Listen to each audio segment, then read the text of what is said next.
Okay, we are still on production planning and control. We were talking about the steps involved and the battery died out. That is why it ended abruptly. So we are going to continue from where we ended. We looked at the first stage. That was the routine stage. We came to the second stage. That is the scheduling, or others would say scheduling stage. We came to the loading stage.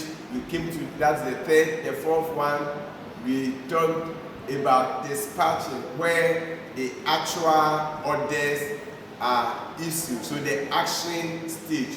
And you issue the orders in respect of what is written on your routine sheet. Then we came to dispatching. So that was where we were, dispatching. We talked about that one, it is the action stage. Then we said that is where the actual orders and then assignments are given to the employee. So I was telling you, that is where you tell those who are supposed to peel that they should start. Those who are supposed to pound, when are they supposed to start, when are they supposed to end? So you issue orders. So that is the action stage. Then we were looking at what it involves. So I said it involves assignment of work to machines, or those who are supposed to do the work. Then issuing of authority to get the tools, the equipment, and what have you, the materials, everything. You give authority for them to have all those things. Then the next one, still, we are looking at dispatching, we are looking at what it involves. The third one is that it involves guiding and controlling progress. So you guide and control progress. What does that mean? You have already issued orders that they should start peeling. You don't just sit down, you guide and control progress. They were supposed to finish with their peeling at, let's say, 8:30. Do you have to wait till the 8:30? No. Before you go, whatever if they have not finished with it. So you guide and control progress so that they will be able to meet operational time. Then authorization of movement of work. In our example, like the restaurant where they are preparing for food, yes, pick the peel, send it to the kitchen to be boiled. Yes, bring it out, send it to this place, start peeling, do this. You need to authorize the flow of work. Then issuing inspection orders. So this one is related to this. You issue inspection orders so that you are able to meet standards. Then you record and report idle time. You record and report idle time. What does that mean? What is idle time? Now we have what we call downtime and idle time. Downtime is the time that machine is supposed to work, but the machine will not be working because it might have developed fault. Then the idle time, the time that labor is supposed to work. The worker is supposed to work, but the worker is not working because of one reason or the other. You record all those things. And what caused it? You need to look at all those things. Then it also involves recording and reporting actual output. You report, or you record and you report the actual output. So that is for the dispatching. When you are through with the dispatching, some of them have already been done here. That will be the inspection. Now the inspection and then the next one follow up. That will be the control stage. Remember, we have learned that the planning stage will be the routine and then scheduling. Then the controlling stage, where you monitor activities to detect deviation so that the necessary corrective measures are taken. So, I said the inspection aims at maintaining quality standards. The fufu, if you don't inspect, the cassava might be overcooked and get spoiled, so it becomes so soft that you may have to even throw it away if it is overcooked. When it comes to pounding, what is the quality standard that you have set in terms of its texture, its hardness, its softness? What is the quality standard that you have set? You need to inspect. You need to do inspection.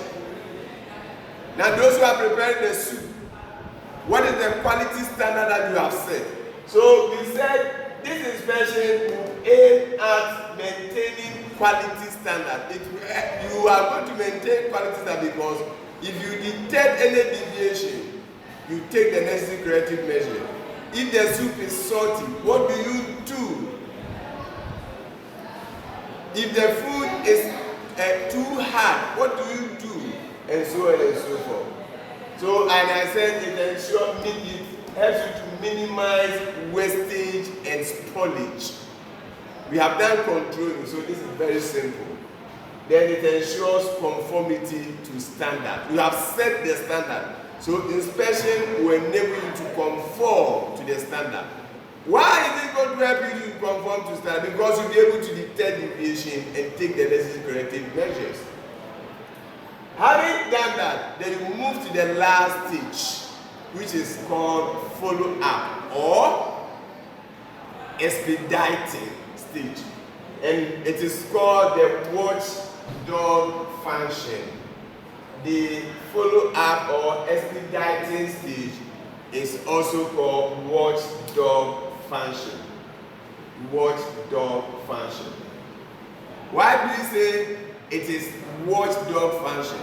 Now bring the camera here a bit closer for us to see something.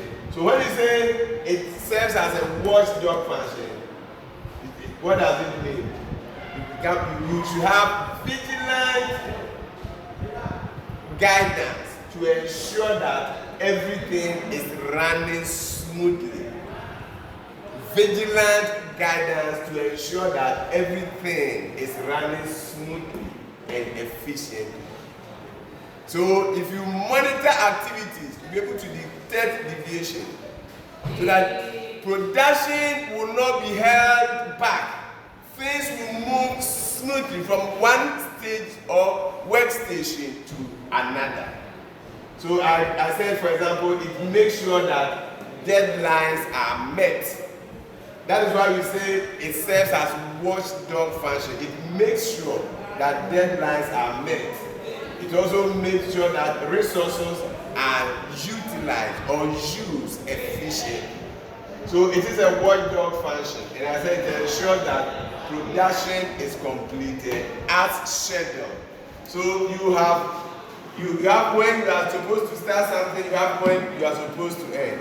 It is this watchdog function we call follow-up or expediting that will enable you to, or that will make sure that production is completed on schedule. So if you said 8 o'clock, you should, or 10, 12, you should start serving the food. You'll be able to do that. This is what will enable you to do that. If you realize that by 11:30, if you are not careful, they will not be able to finish with it. You ask them, you give orders as to what should be done so that food will be served by 12 noon. So that is for that one. So you detect deviation and make the necessary corrective measures. Ladies and gentlemen, that brings us to the end of our topic on production planning and control. We have learned about the meaning of production planning, the meaning of production control, the steps involved. We look at the 6 steps. We look at routine. We look at the second stage, which is scheduling. We have looked at loading. If you look at your book, that is what you don't have things